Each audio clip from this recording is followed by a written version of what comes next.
얼마 전 온 인터넷 커뮤니티에 화제가 된 엄청난 조회수와 좋아요를 받은 사진이 있습니다. 바로 이 사진인데요. 이 사진의 제목이 무엇일까요? 이 사진의 제목은 책임 없는 쾌락이라고 하는 제목입니다. 왜 이런 제목이 있는가? 이 사진 밑에 이러한 설명이 달려 있습니다. 형수가 좋은 것만 먹여서 키운 조카. 밤 10시 라면에 만두에 계란을 넣어서 먹이는 사진이라는 이런 설명이 있었습니다. 잠시 조카에게, 삼촌에게 조카를 맡겼더니 그동안 먹지 못하게 했던 이 온갖 라면과 이런 패스트푸드를 먹이는 삼촌은 기쁘고 즐겁지만 부모의 마음은 정말 가슴 아프게 하는 그런 사진입니다. 조카들은 삼촌이나 이모 또는 할아버지 할머니를 좋아합니다. 해달라는 것을 다 해주니까요. 몸에 좋지 않다고 엄마가 못 먹게 하는 그런 패스트푸드 여러 가지 음식들 다 사줍니다. 머리 나빠진다고 못 보게 하는 TV 마음껏 보게 하죠. 못하게 말렸던 게임과 폰 정말 하고 싶은 대로 하게 해줍니다. 그래서 우리 삼촌 짱, 우리 이모 너무 좋다라는 이야기를 하게 됩니다. 조카를 가진 미혼 남녀 300명을 대상으로 조사를 했더니 나는 조카 바보인가? 라는 질문에 70% 이상이 그렇다. 나는 조카 바보다라는 대답을 하였습니다. 그렇다면 주변에 당신과 같은 그런 조카 바보들이 있는가라는 질문에도 역시 70% 가까이 되는 사람들이 내 주변에도 다 이런 사람들이다라고 대답을 하였습니다. 마지막으로 이런 질문했는데요. 조카에게 언제 선물을 사줍니까? 라는 질문에 대략 한 50% 정도는 특별한 날, 생일이나 크리스마스나 어린이날 이런 날 선물을 주지만 정말 놀랍게도 37%는요. 시도 때도 없이 날마다 원할 때 선물을 사준다고 답을 하였습니다. 이모 조카만 그렇겠습니까? 한때 삼둥이라고 송일국 씨의 그 아이들이 육아 방송에 나왔을 때에 전국적인 인기를 끌었습니다. 놀랍게도 내 아이, 내 조카가 아님에도 불구하고 나와는 피 한 방울 섞이지 않았지만 그 아이들을 푸사 사진에 올려놓고 그 아이들의 모습을 보면서 기뻐하고 슬퍼하고 또 안타까워하는 모습들을 본 적이 있습니다. 그런데요, 삼둥이는 삼둥이일 뿐입니다. 나와는 전혀 상관없는 존재들인 것이죠. 책임 없는 쾌락이라는 제목에서 알 수 있듯이 삼촌이나 이모 또는 친척들은 가까운 사이긴 하지만 그 아이의 모든 것을 책임지고 키워야 하는 그러한 존재는 아닌 것입니다. 아이의 모든 것을 책임지고 아이의 모든 것을 감당할 존재는 바로 부모인 것입니다. 아빠와 삼촌, 엄마와 이모, 이 사이에는 건널 수 없는 강이 있다는 것입니다. 오늘 말씀은 아모스가 어떤 하나님의 마음, 하나님께서 그의 백성들을 바라보실 때에 그리고 열방의 많은 나라를 바라보실 때에 하나님은 어떤 마음으로 바라보고 계시는가? 오늘 아모스의 말씀을 통해 이 하나님의 마음을 보도록 하겠습니다. 이스라엘의 선지자들은 각각의 시대마다 부름을 받고 활동을 하게 됩니다. 어떤 선지자들은 동시대에 활동하기도 하였고 어떤 선지자들은 각자의 시대에 독자적으로 활동을 하기도 하였습니다. 아모스를 기록한 선지자는 아모스입니다. 그가 활동한 시대를 성경은 다음과 같이 기록을 하고 있습니다. 아모스 1장 1절에 유다 왕 우시야의 시대, 곧 이스라엘 왕 요아스의 아들 여로보암의 시대, 시진전 2년의 드고와 목자 중 아모스가 이스라엘에 대하여 이상으로 받은 말씀이라고 말하고 있습니다. 남유다에는 우시야라고 하는 왕이 통치하고 있었고 동시에 그 동시대였던 북이스라엘에는 여로보암이라고 하는 사람이 통치를 하고 있었습니다. 이 시간 이스라엘의 왕들의 연대기를 다 살펴볼 수는 없겠지만 우시야와 여로보암은 동시대를 남과 북을 통치하던 왕이었습니다.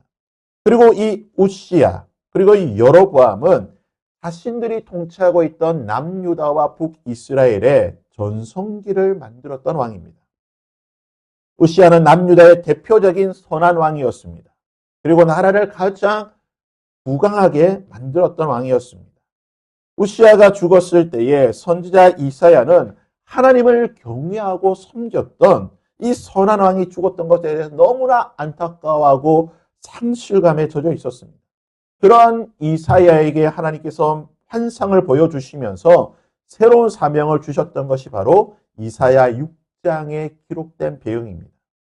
여로보암 역시 여타 북이스라엘의 많은 왕들처럼 악한 왕이었습니다. 그는 비록 악한 왕이었지만 그가 통치하던 북이스라엘을 비교적 다른 나라들, 다른 시대보다는 훨씬 강성한 나라로 만들었고 너무나 역설적이게도 그가 다스리던 나라는 부해지고 강해졌지만 백성들의 영적 타락, 도덕적 수준은 가장 처참한 시절이었던 것이 바로 이 여로보암 시대였습니다. 이런 상황 속에서 드고아의 목자였던 아모스에게 하나님의 말씀이 임하게 됩니다. 이 드고아는 남유다 지역인데요. 남유다 출신이었던 아모스가 북이스라엘에 가서 하나님의 말씀을 선포하고 있는 것입니다. 그러니까 쉽게 생각하면 저 부산 또는 전라도 광주 출신이었던 목회자가 저 북한 땅에 가서 함경도나 또는 평양이나 이 지역에 가서 하나님의 말씀을 선포하고 있는 것입니다. 아모스는 우선 이스라엘의 주변에 있던 여러 나라들, 열방에 대한 하나님의 말씀을 선포하고 있습니다. 2장에 보시면요, 이렇게 기록을 하고 있습니다. 다메섹에 대한 예언의 말씀을 기록하고 있는데요. 여호와께서 이와 같이 말씀하시되 다메섹의 서너 가지 죄로 말미암아 내가 그 벌을 돌이키지 아니하리니 이는 그들이 철 타작기로 타작하듯 길앗을 협박하였다고 말하고 있습니다.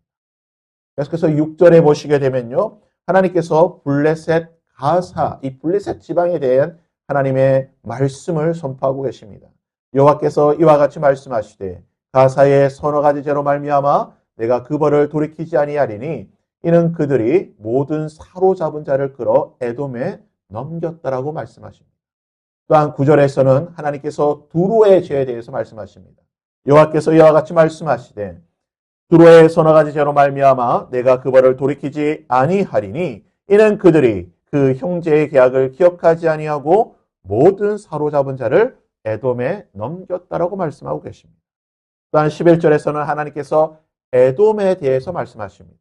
여호와께서 이와 같이 말씀하시되 에돔의 서너 가지 죄로 말미암아 내가 그 벌을 돌이키지 아니하리니 이는 그가 칼로 그의 형제를 쫓아가며 긍휼을 버리며 항상 맹렬히 화를 내며 분을 끝없이 품었습니다. 13절에서는요, 하나님께서 암몬 자손에게 대해서 이와 같이 말씀하고 계십니다. 여호와께서 이와 같이 말씀하시되 암몬 자손의 서너 가지 죄로 말미암아 내가 그 벌을 돌이키지 아니하리니 이는 그들이 자기 지경을 넓히고자 하여 길앗의 아이벤 여인의 배를 갈랐습니다. 마지막으로 하나님께서 모압에 대해서 아모스 2장 1절에 이렇게 말씀하셨습니다. 여호와께서 이와 같이 말씀하시되 모압의 서너 가지 죄로 말미암아 내가 그 벌을 돌이키지 아니하리니 이는 그가 에돔 왕의 뼈를 불살라 죄를 만들었습니다. 하나님께서는 우선 이스라엘 주변에 있던 여러 열방의 나라들, 6개의 나라와 민족에 대한 하나님의 심판의 말씀을 선포하셨습니다.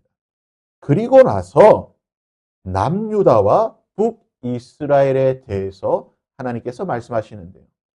아모스 2장 4절부터는 유다에 대해서 하나님께서 이렇게 말씀하고 계십니다. 여호와께서 이와 같이 말씀하시되 유다의 서너 가지 죄로 말미암아 내가 그 벌을 돌이키지 아니하리니 이는 그들이 여호와의 율법을 멸시하며 그 율례를 지키지 아니하고 그의 조상들이 따라가던 거짓 것에 미혹되었습니다.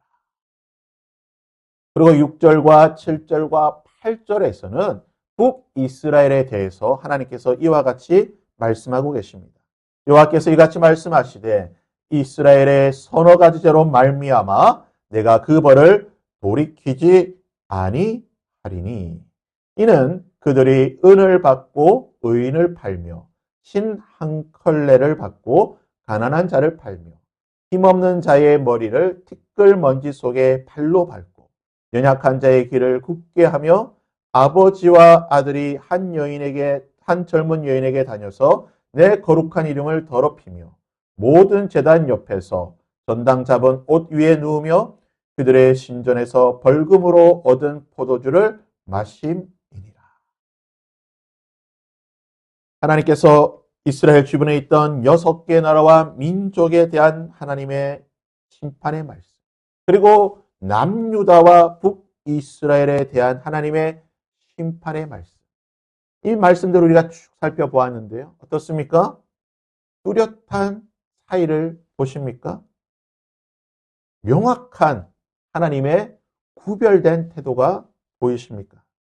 하나님께서 이스라엘의 주변에 있던 6개 나라에 대한 태도와 그리고 남유다와 북이스라엘에 대한 하나님의 태도의 차이. 우선 모두 같은 표현을 쓰고 있습니다. 여호와께서 이와 같이 말씀하시되 누구의 서너 가지 죄로 말미암아 내가 그 벌을 돌이키지 않아요. 내가 암몬과 모압과 블레셋과 그리고 이스라엘과 유다의 그 서너 가지 죄로 말미암아 내가 그 죄를 돌이키지 아니하겠다라고 하나님께서는 동일한 표현을 사용하십니다. 근데 실제 그 죄를 지적하실 때에 하나님의 태도가 달라집니다. 하나님께서는 분명히 내가 서너 가지 죄로 말미암아 벌을 돌이키지 아니하시겠다고 말씀하시는데 실제 이방 나라들의 죄에 대해서는요, 하나님께서 한 가지씩만 언급하고 계십니다. 길랏을 압박한 죄 하나, 사로잡은 자를 끌어 에돔에게 넘긴 죄, 또는 칼로 형제를 쫓아가며 분을 품었던 죄, 자신의 지경을 높이고자 잔인한 일을 행했던 죄, 에돔 왕의 뼈를 불살랐던 죄, 이 죄 하나씩만 언급하신다는 거죠. 분명히 말씀하실 때는 내가 서너 가지 죄로 말미암아 내가 너를 심판하겠다고 말씀하셨지만 실제로는 한 가지의 죄만 언급하시고 그 열방의 나라들을 심판하셨습니다. 이에 반해서 남유다나 북이스라엘 역시 하나님은 서너 가지 죄로 내가 너희를 심판하겠다고 말씀하셨고 실제로도 유다와 이스라엘의 죄를 조목조목 말씀하고 계십니다. 유다의 죄에 대해서는요, 세 가지 정확하게 너희들이 이러한 죄를 지었다라고 말씀하시고, 놀랍게도 북이스라엘에 대해서는요, 7가지의 죄를 자세히 나열하시면서 너희들의 죄가 무엇인지를 하나님께서 정확하게 말씀하고 계시다는 겁니다. 우리는 하나님을 공평하신 하나님이라고 말합니다. 공평하신 하나님께서 어떻게 보면 지금 역차별, 불공평하게 대하고 있는 것 같습니다. 아니 이방 나라들은 서너 가지 죄를 지적하신다고 말씀하셨지만 한 가지의 죄만 말씀하시고 심판하시지만 남유다와 북이스라엘은 서너 가지, 아니 세 가지뿐만 아니라 무려 7가지의 죄를 지적하시고 책망하고 계신다는 겁니다. 하나님께서 지금 주변국들과 이스라엘을 차별 대우하시는 거 아닌가? 역차별이 아닌가라고 우리는 생각할 수가 있습니다. 하지만 이것은 역차별이 아닙니다. 이것은 당연한 것이고 이스라엘을 향한 하나님의 분명한 태도, 하나님의 마음이라는 것입니다.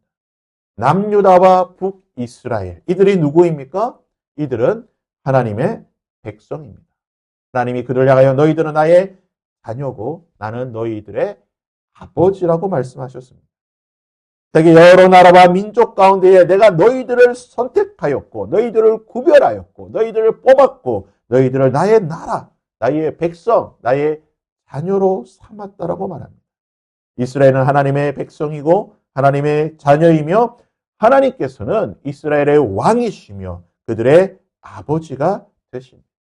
즉 하나님과 이스라엘의 관계는 분명한 혈연의 관계, 주종의 관계, 부자의 관계라는 것입니다. 이에 반해 하나님께서 지금 말씀하신 6개의 주변 열방의 나라들, 다메섹과 블레셋, 두로와 에돔, 암몬과 모압, 이들은 누구입니까?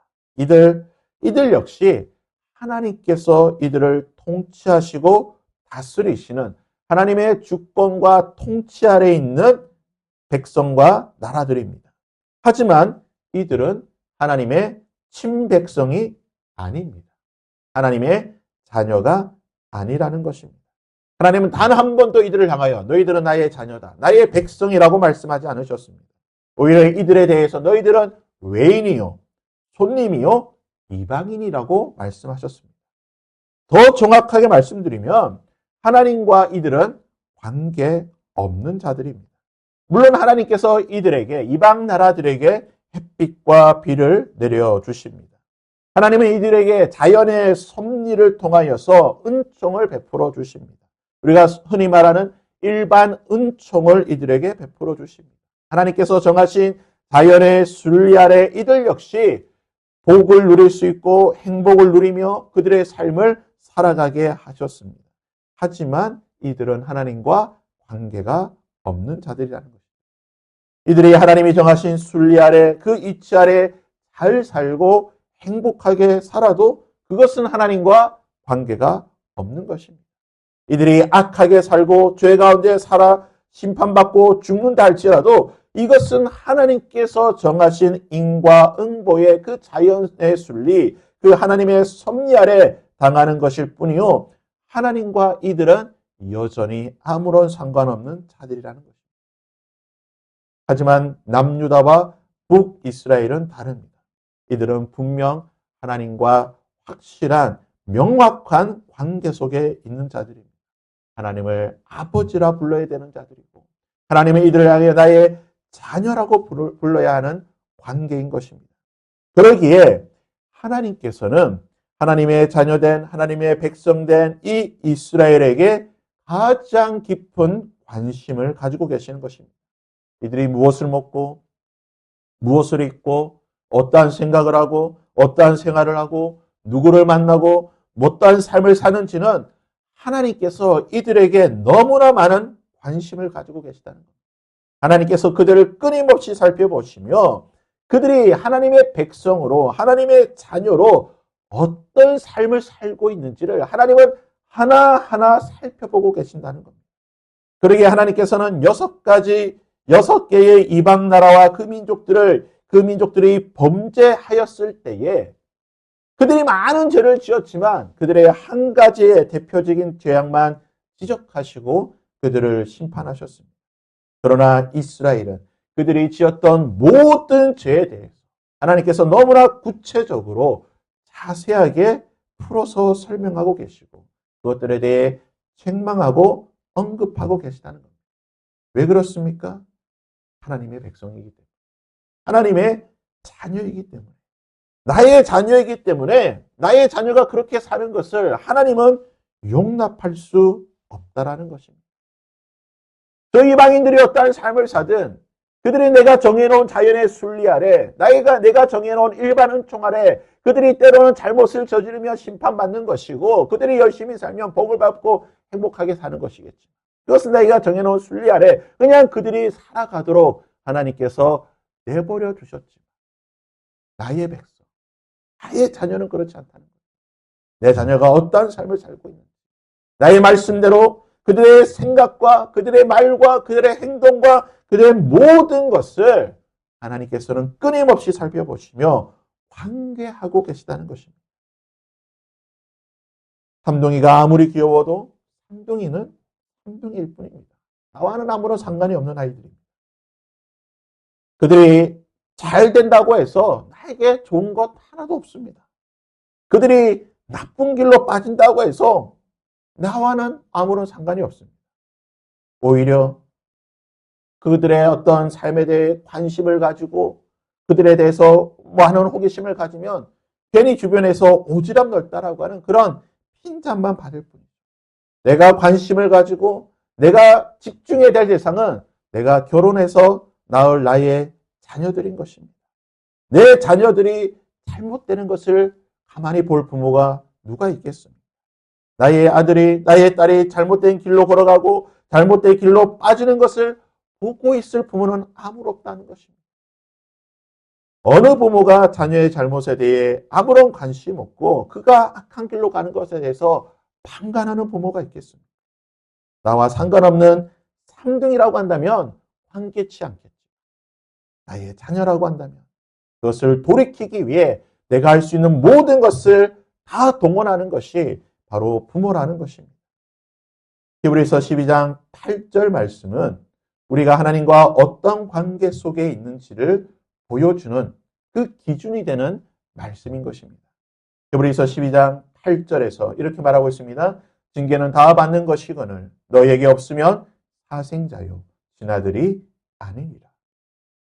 하나님의 징계라는 것을 통해 하나님의 고난과 심판이라는 것을 통해 우리는 하나님의 자녀인가 아니면 하나님과 관계가 없는 너무나 비극적인 사생자라는 표현을 통해 나는 하나님과의 관계에 있는 친아들인지 또는 사생자인지를 징계와 심판과 고난을 통해 볼 수 있다는 것입니다. 우리가 우리의 삶 가운데에 우리의 신앙생활 가운데에 또는 나의 죄 가운데에 하나님의 심판과 하나님의 지적과 하나님의 책망이 있다라고 한다면 때로는 그것이 나에게 견딜 수 없는 고통과 아픔이 되겠지만 그것을 통해 우리는 분명히 깨닫게 되는 하나의 사실이 있습니다. 그것은 바로 하나님과 나의 관계가 아버지와 아들의 관계라고 하는 사실을 우리는 확인할 수 있다는 것입니다. 하지만 아무런 책망과 아무런 지적이 없다라고 한다. 나의 방탕하고 나의 마음대로 사는 나의 소견에 옳은 대로 삶을 살아갈 때에 어떤 하나님의 책망과 징계가 없다라고 한다면 우리가 살펴보았던 주변의 6개의 나라들처럼 하나님과 우리의 관계는 아버지와 아들의 관계가 나와는 상관이 없는 버려진 관계일 수도 있다라는 사실인 것입니다. 히브리서 12장 11절은 이렇게 우리에게 권면하고 있습니다. 무릇 징계가 당시에는 즐거워 보이지 않고 슬퍼 보이나 후에 그로 말미암아 연단받은 자들은 의와 평강의 열매를 맺느니라. 사랑하는 여러분, 오늘 우리에게 책임 없는 쾌락이라는 그 말을 통해서 우리는 하나님께서 우리를 어떠한 마음으로 바라보시는 우리와 하나님의 관계가 어떠한 관계가 되어야 하는지를 살펴보았습니다. 삼촌은 조카를 사랑하지만 그의 인생을 책임지지는 않습니다. 그러나 아버지는 그의 아들의 모든 것을 끝까지 책임을 지는 것입니다. 하나님은 우리를 그렇게 책임지는 분이십니다. 하나님께서 이스라엘 향해 서너 가지, 아니 그 이상의 죄를 낱낱이 지적하신 것은 그들이 미워서 그들을 책망하기 위해서 그들이 싫어서가 아니라는 것입니다. 그것이 이스라엘을 향한 아버지의 사랑의 표현인 것입니다. 자녀를 사랑하기 때문에 잘못된 길로 걸어가고 있던 남유다와 북이스라엘을 두고 보실 수 없기 때문에 그들이 잘못 걸어갔던 걸음걸음마다 하나님께서 말씀하시고 책망하시고 바른 길로 인도하셨던 것입니다. 혹시 우리의 삶 속에 하나님의 이러한 징계, 하나님의 책망, 하나님의 지적이 있습니까? 때로는 우리의 기도가 막히고 우리의 마음이 눌리고 우리의 삶의 여러 것들의 상황이 꼬이고 막혀 있는 것처럼 느껴질 때가 있습니까? 그렇다고 한다면 그것은 하나님께서 나를 버리지 않으셨다라고 하는 하나님께서 나를 포기하지 않으셨다라고 하는 증거로 생각할 수 있기를 바랍니다. 그분은 오늘 또 말씀을 통해 우리에게 말씀하고 계십니다. 나의 자녀들아, 나의 아들, 나의 딸들아, 오라고 말씀하고 계시는 것입니다. 히브리서의 말씀처럼 징계가 없으면 사생자요 친아들이 아닌 것입니다. 하나님의 징계가 있다라고 하는 것은 우리가 하나님의 자녀라고 하는 증거인 것입니다. 그러기에 징계가 때로는 슬픔과 고통이 되겠지만 그러나 그 징계를 통해 우리는 회복의 기회로 삼아야 될 줄 믿습니다. 하나님은 오늘도 우리를 책망하시고 때로는 말씀을 통해 징계하시며 우리의 가슴을 찌르시겠지만 그 징계의 목적이 멸망이 아닌 회복이고 파괴가 아닌 새로운 출발인 것입니다. 사랑하는 여러분, 우리는 하나님께 왜 나만 이렇게 힘듭니까? 하나님 왜 나의 삶만 이렇게 어렵고 고난 가운데 있습니까? 하나님 왜 나에게만 이러한 아픔을 주십니까? 라고 묻기보다는 하나님 저를 여전히 하나님의 자녀 삼아 주시고 자녀처럼 다루어 주시니 감사를 드립니다. 그러한 고백이 있어야 될 줄 믿습니다. 이것이 참된 아버지를 향한 우리의 믿음이며 우리에게 베풀어 주신 그 은혜에 대한 참된 반응인 것입니다. 하나님이 내 삶에 간섭해 주시는 것, 하나님이 내 삶에 지적해 주시는 것, 하나님이 내 삶에 구체적으로 말씀하시며 막으시는 것, 그것이 하나님의 사랑인 줄 믿습니다. 오늘 이 예배를 통해 우리가 고백해야 될 것은 하나님 저를 사랑하시기에 책망하여 주시고 저를 자녀 삼아 주시기에 징계하시니 감사를 드립니다. 이 책망과 징계의 자리에서 하나님의 사랑을 다시 한번 확인하고 주께로 돌아가는 우리의 삶이 되게 하여 주시옵소서. 사랑하는 여러분, 세상은 철학 없는 쾌락을 추구하고 있습니다. 그러나 하나님은 책임 있는 사랑으로 오늘 우리를 붙잡아 주실 것입니다. 삼촌의 사랑은 달콤하지만 순간일 뿐입니다. 하나님의 사랑은 때로는 매섭기도 하고 때로는 아프기도 하지만 하나님의 사랑은 영원한 사랑입니다. 하나님의 그 징계와 하나님의 간섭을 두려워하지 마시길 바랍니다. 이것이 자녀된 우리의 특권인 줄 믿습니다.